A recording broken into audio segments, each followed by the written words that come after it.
with Malika Andrews, live from Los Angeles.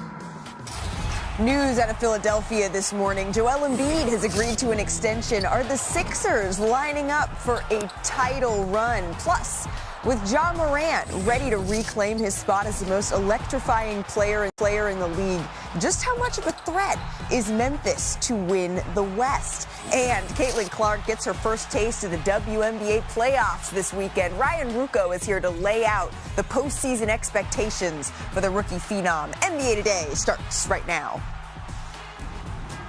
We start our show with news out of the city of brotherly love. Joel Embiid and the Philadelphia 76ers have agreed to a 3-year, $192.9 million max extension that guarantees the former MVP just shy of $300 million through the 2028-29 season. That's what sources told our senior writer, Ramona Shelburne. And while she reported the details, Embiid announced the extension on Instagram this morning, saying, quote, "Philadelphia is home. I want to be here for the rest of my career. I love this community and everything you've given me and my family. There's a lot more work to do. You guys deserve a championship, and I think we are just getting started." So here's a look at the contract extension. This is all courtesy of our front office insider, Bobby Marks.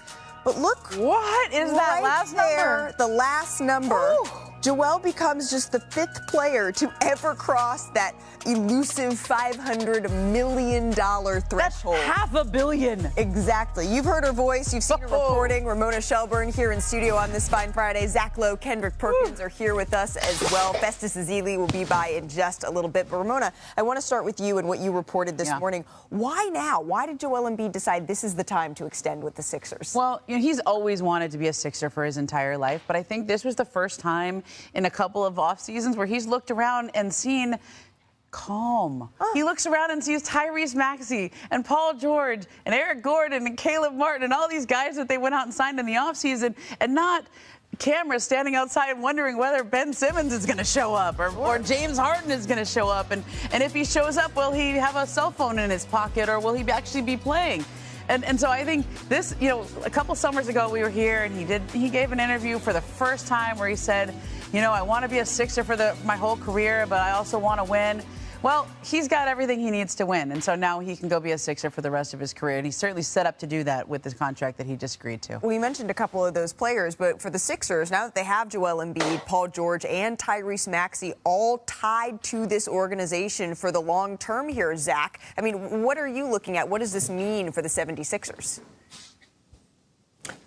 Joel Embiid, for almost his entire career, has had nothing but instability and craziness around him. From Jimmy Butler's little half season to the Ben Simmons disaster to the James Harden. This is kind of working. Oh, my God, no, it's not working anymore. Finally, now he can look around at the other star partners he has and said, this guy's ready, they're going to be here. And by the way, the MVP of that calm, the most important thing that's happened to Philadelphia in the last 2 years has been Tyrese Maxey being a home run draft pick from low in the first round and blossoming into a star ahead of schedule, convincing Joel Embiid, yeah, I got a running mate here for the long term that wants all the smoke in crunch time of games. This team can absolutely win the championship. They still have a move to make at the trade deadline and the assets to make it, but another second-round exit if they're healthy. And for Joel Embiid, priority number one, not the MVP, not all NBA, not any of that stuff. Get to April healthy, and a second-round exit again would be a disappointment. I 100% agree with Ramona and Zach, but since it's Friday, since it's Friday and I'm in a good mood, let me steal Zach Lowe segment for a minute, right? And when I first heard this news, the first thing I thought about is that Daryl Morey is a bad mother, holy bleep. That's what I thought. Did I do that pretty good, Zach? That's pretty good. I'm saying, did I do that pretty good, Zach? I like it. Listen, Take it. Think about Daryl Morey, right? Yes, he's searching for a championship. We understand as a guy that's leading the organization. But Daryl Morey, as the general manager, he's one of the best that I've ever seen.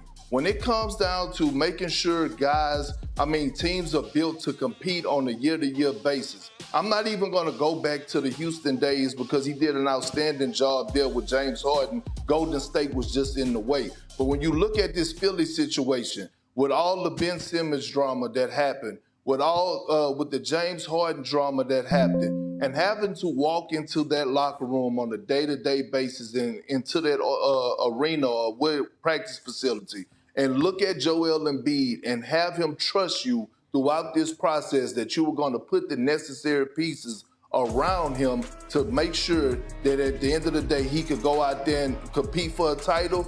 Tyrese Maxey, late first-round pick, signed to an extension. Get Paul George in the offseason to replace Tobias Harris, who is a guy that's going to be in the Hall of Fame one day. Daryl Morey has done his job to the T since he has stepped into this role with the Philadelphia 76ers, and I got to give a lot of credit to him. And shout out to Joel Embiid, because anytime a player signs for big money like this, I got to give him his props, because I get it that it's entertainment to us as in the media and the fans, but it's still a job. And when you're able to secure a bag like this, it's a beautiful thing to see. I mean, Joel Embiid is 30 years old, and when Philadelphia started this process, and Perk, you used the words, you sent me going there, okay? He trusted the process. He named himself the process, right? Joel, the process Embiid. He is the embodiment of the process. This is what the whole thing was set up to do, is to find stars at the top of the draft, to find stars and develop them, keep them. And he has a chance now to be one of those players who plays his entire career with one franchise. There's only a couple guys in this modern era who do that. Steph Curry, Giannis Antetokounmpo is in position to do that if he stays with the Bucks, like he's set up to do. But Joel Embiid, Jokic, but there's not many who are able to do that. And I think this is the fulfillment of the process. Now, he's 30 years old. He has a history of injuries. Last season was very humbling for him. You saw him in the playoffs coming back where he really wasn't right. He was playing on a knee that probably needed some more time to rehab. And when you're 30 years old and somebody puts nearly $200 million extra in front of you that'll take you through your age 35 season, if he wants, you sign as soon as that contract is in front of your desk. As soon as they can hand you a pen, you sign that and lock it in. And I think he's also set himself up where he has a player option in that last year. So that would be age 34. If he wants one more big deal, he's in position to do that. Yep. But he also can go all the way through his age 35 season to make a career of $500 million, over $500 million. That's unbelievable. Right. I mean, Embiid, he played at an MVP level last season. The problem is he just played in 39 games. And so he's going to be tasked now with managing through the regular season his health, because we know he has the individual accolades now. He clearly has the money. There's one thing missing. He's talked about it. He says he only knows the one way to sort of define his legacy is going to be through winning. And this very well may be the best chance, the best team he's had to do it. And that's saying a lot, because he has played with some incredible talent. So I think we can all agree Philadelphia's runway is right now, but we may be witnessing the end of an era in Phoenix this game, necessarily. Wow. This is her first basket. And then 20 years later, I mean, will this be her final? I think it probably is. You think so? Yeah, she just doesn't want to make a big stink about it. Well, she came into the game one last time, and when we see these sorts of moments, you can see her there saying how much she loves her teammates, folks taking photos. Diana Taurasi is incredible. I mean, just look at this. These numbers that you see here. This game, it was billed as if this is it in Phoenix. That's what they kept saying. That's what the video monitors said. So if this is a career for Diana, Ramona, how do you remember it? I mean, I actually go all the way back. I'm a little older than Diana, just a tiny bit, okay? She's 42. Yep. And I covered her in high school, Don Lugo High in Chino.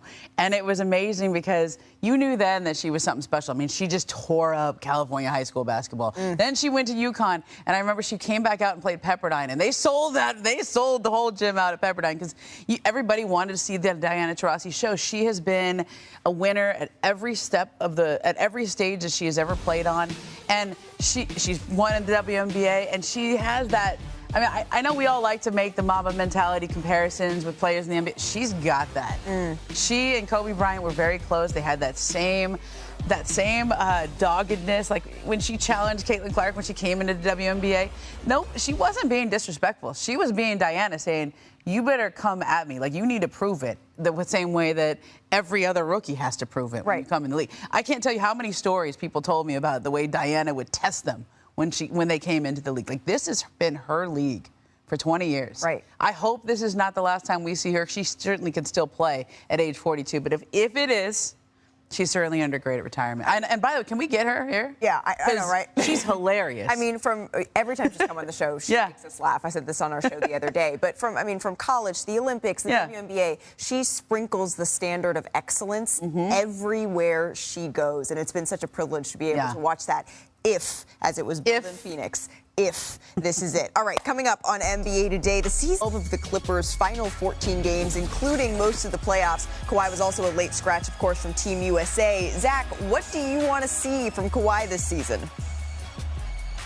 It's not what I want to see. It's what the Clippers need. Their margin for error for staying in the play-in, the play-in is down to 0. If this were 2017 Kawhi and 2018 James Harden, they'd be fine.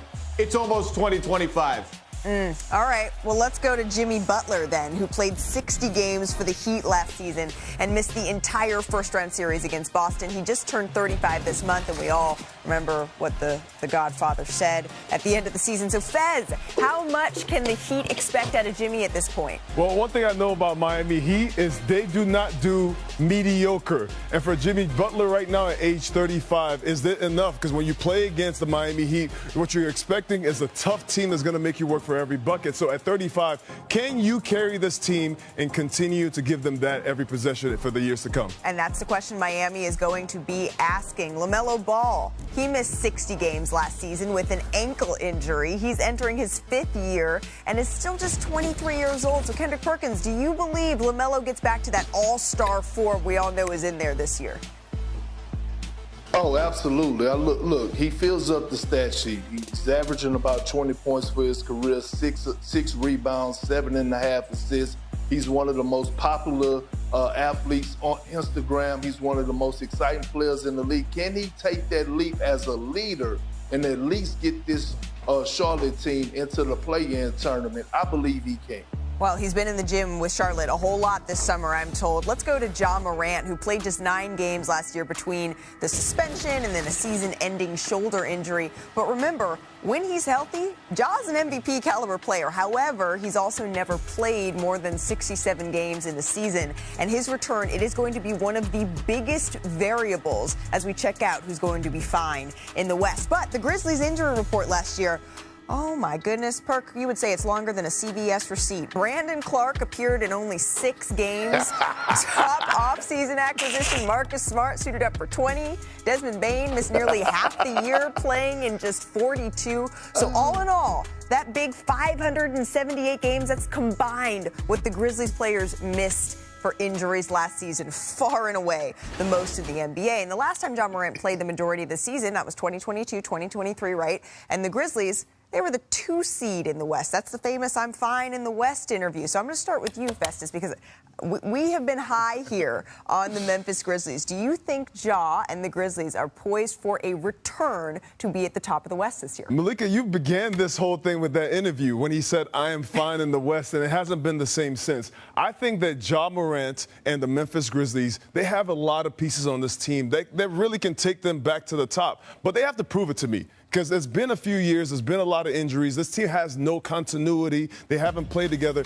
Desmond Bane played, 20 games last season? Marcus Smart played 20 games last season, and Desmond Bane is also dealing with some injuries. So Ja Morant coming back, he is a superstar. As you see right here, he's a high flyer. He does everything you need from a point guard on the floor. But after all these years and the West getting better, they have a lot to prove to me with Jaren Jackson and Marcus Smart coming back as Defensive Player of the Year candidates. These are people that can play.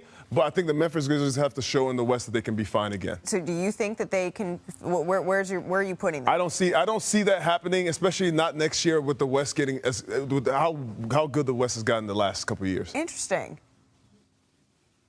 Talk to me, Perk. I didn't want to have to disagree with my boy Festus on his first week at the job, but damn it, I got to.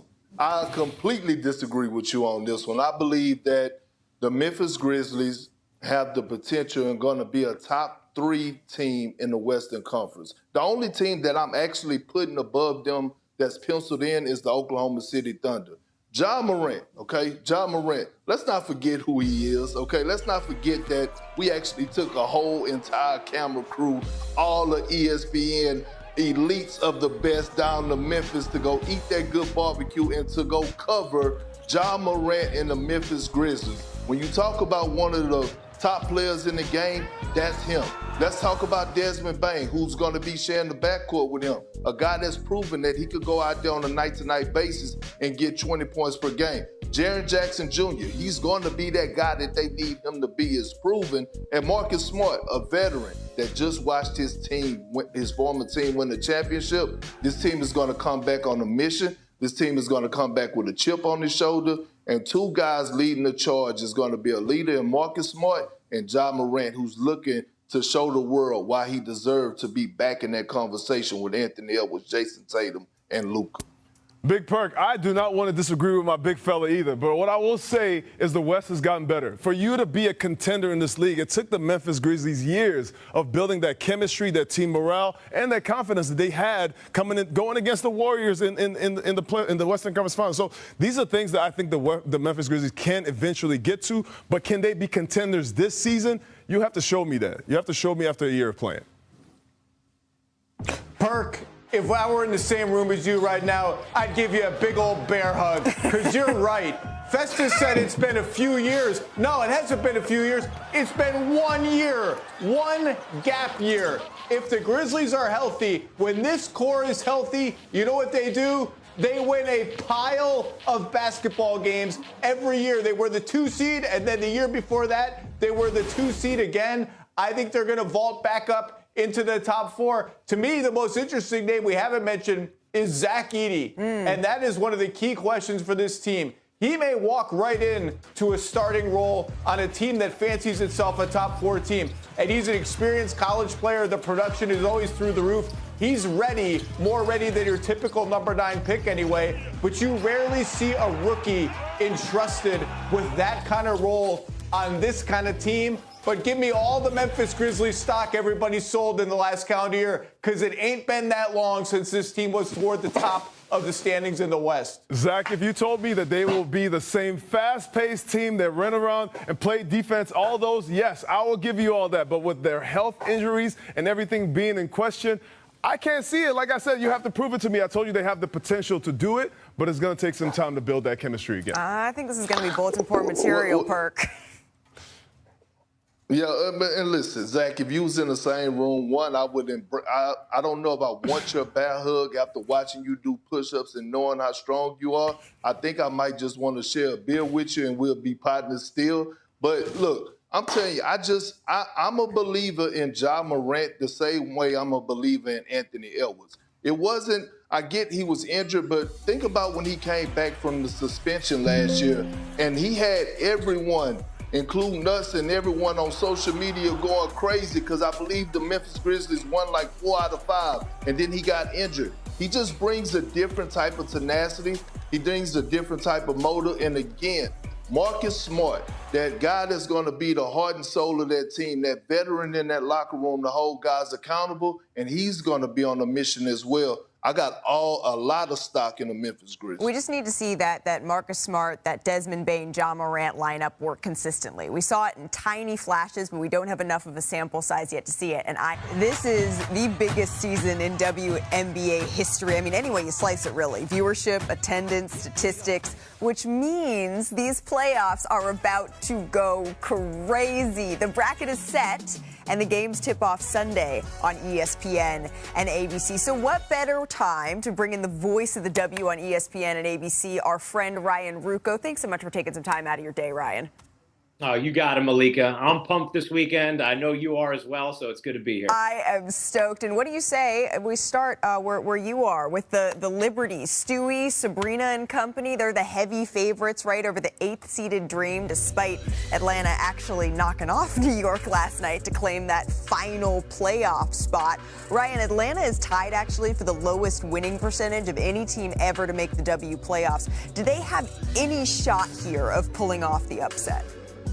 I mean, it's really hard to paint a picture where Atlanta can beat New York in this series. You know, the Dream barely eked into the playoffs and were able to get in against, you know, two teams that were incentivized to not make the playoffs in Washington and Chicago. So I think it's hard to construct a case. The one thing you would say is Ryan Howard last year in the playoffs had an unbelievable 36.83 performance. She's that dynamic. She's the kind of scorer who can at least make you sweat in a game. Tina Charles, one of the all-time great scorers as well. So there is some firepower there. They've been better defensively when Jordan Canada has been healthy, which she is now.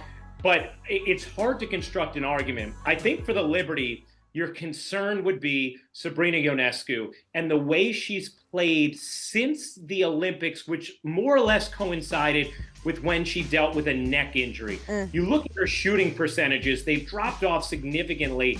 And if you narrow it even more to her last 11 games, which were post-neck injury, you know, you go to like 31% from the floor and the 25% from three holds. And she, at the beginning of the year, the way we saw that floater miss, but that part of her game, developing that, her pick and roll chemistry with Jonquel Jones, the way she was facilitating more, her quicker first step and her quicker movements laterally, her play was really my biggest pillar of confidence for the Liberty this season. So I just think for them, they need her to play like she did for the first, 80% of the season, 75% of the season. Right. Because her being at her best is really key. They may get by Atlanta regardless, but for them to win a title, they need Sabrina to be the Sabrina we saw, which was an MVP candidate for the first 3 quarters of the season. Right, for them to really be able to capitalize on being the betting favorites to win it all. Someone who is hoping to have a little say about that, the Aces, they're going to start their quest for a three-peat in the 4-5 matchup with the Storm, right?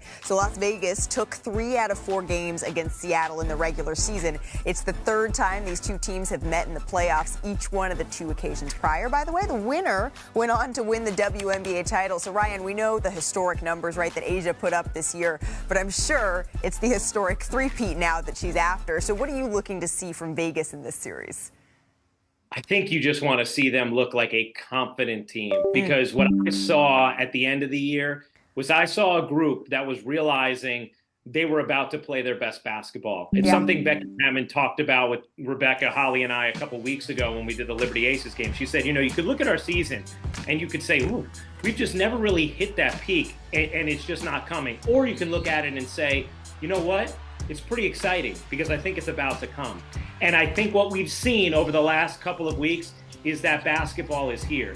Now, they may not be as cleaned up defensively as we've seen in years past, but this is a group that has proven, obviously, they can win when it matters most. And one of their key ingredients is Chelsea Gray being at her best. She came off an injury and a re-injury at the beginning of the season, did not look anywhere near herself for much of this year. Over the last few weeks, she has looked much more like herself. Maybe not full bloom, but good enough to put the fear of God in opponents, especially when it comes clutch time. Saw her hit a huge shot against Connecticut a couple of weeks ago. Saw her have a big performance against Indiana. Chelsea Gray a couple years ago had maybe the greatest playoffs of any player in this league's history.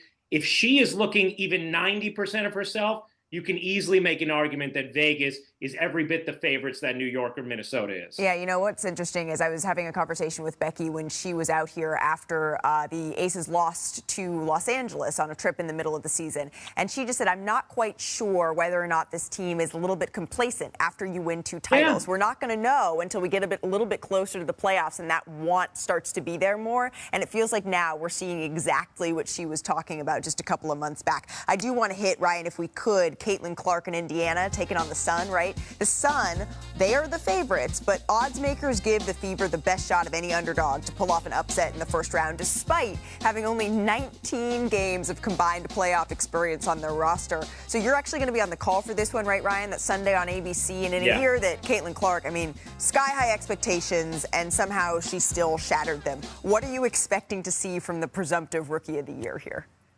I think we'll see her rise to the moment like she usually does. You know, I think one of the things that helps her is she has seen every kind of defense you could possibly see throughout the course of this season. A lot of times you go into a playoff series and you say, hey, this team's going to be able to be more lasered in. They're going to be matchup oriented. They're going to have time to prepare. And that's going to provide problems. And it's definitely going to provide challenges for Caitlin and for Indiana, because it is different than when you're in the sloth of the regular season and a team's playing 4 games in 6 days, whatever it might be.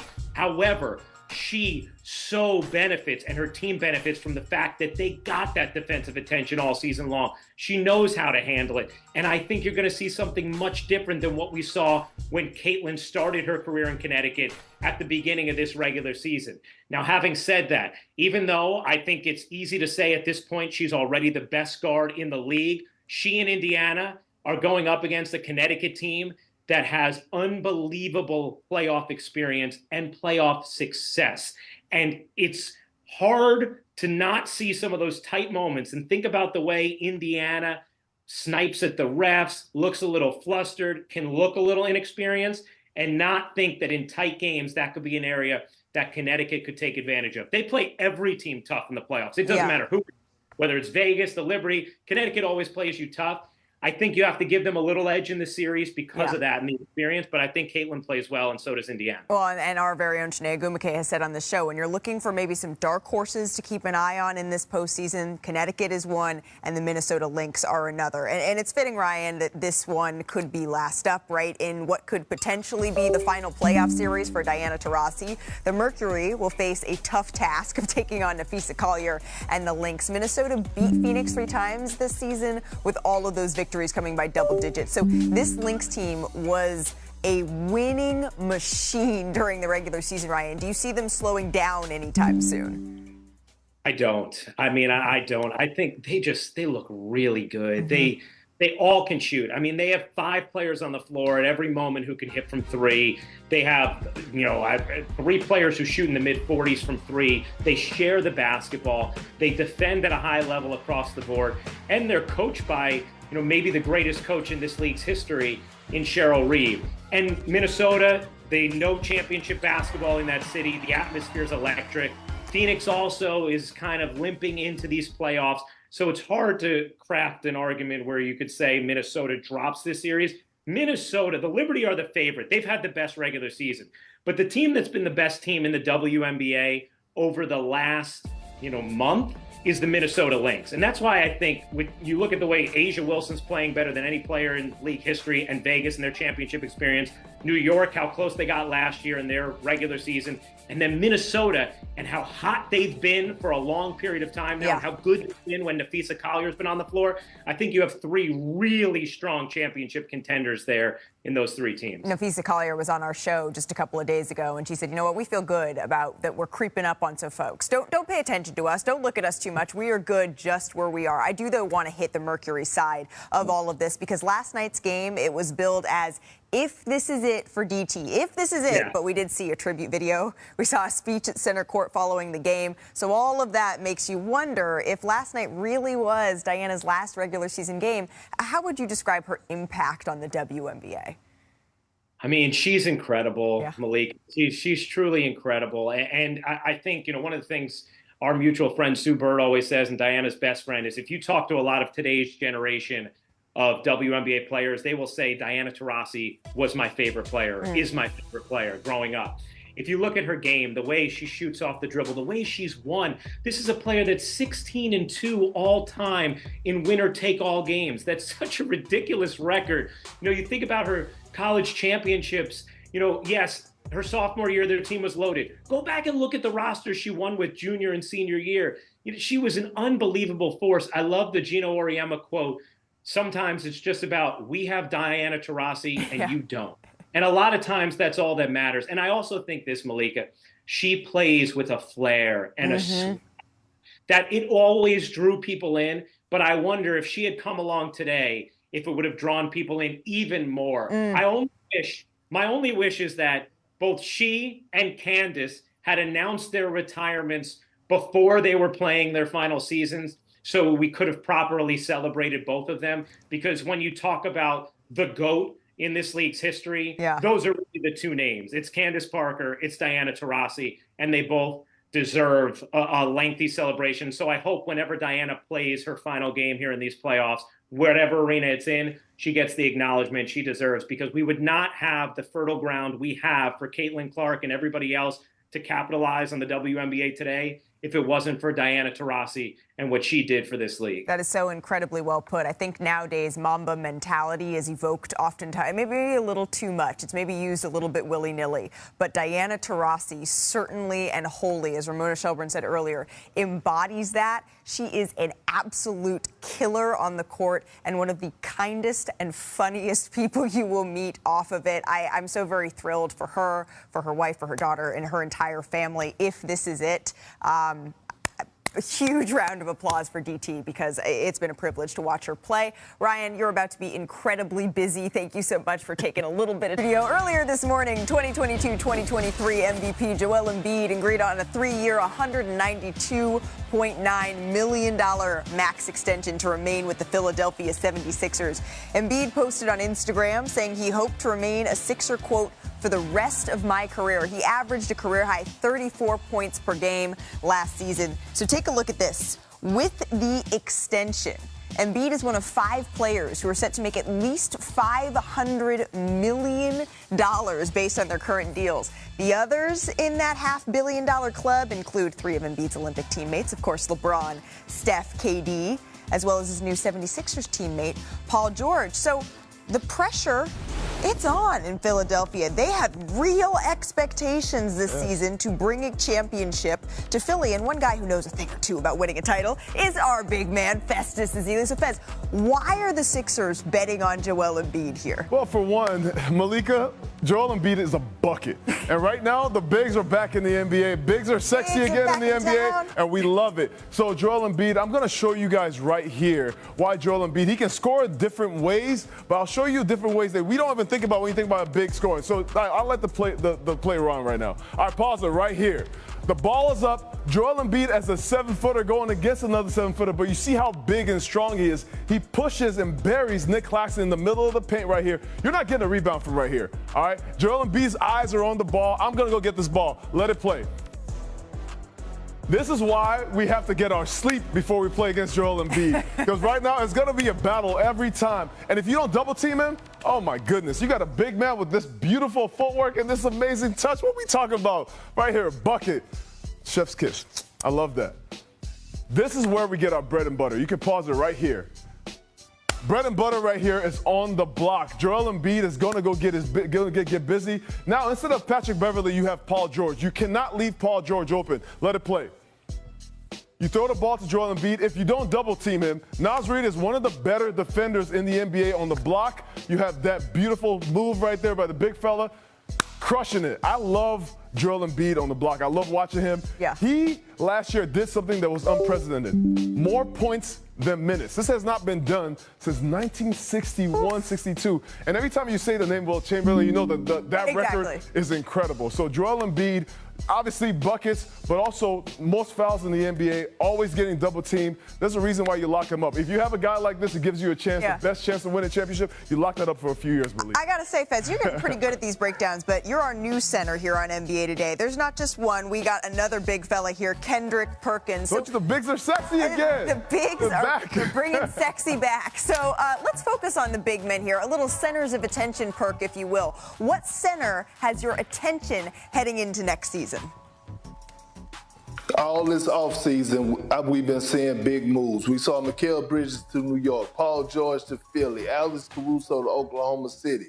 But Isaiah Hartenstein to the Oklahoma City Thunder, a guy that did a tremendous job for the New York Knicks last year, helping them make their postseason run.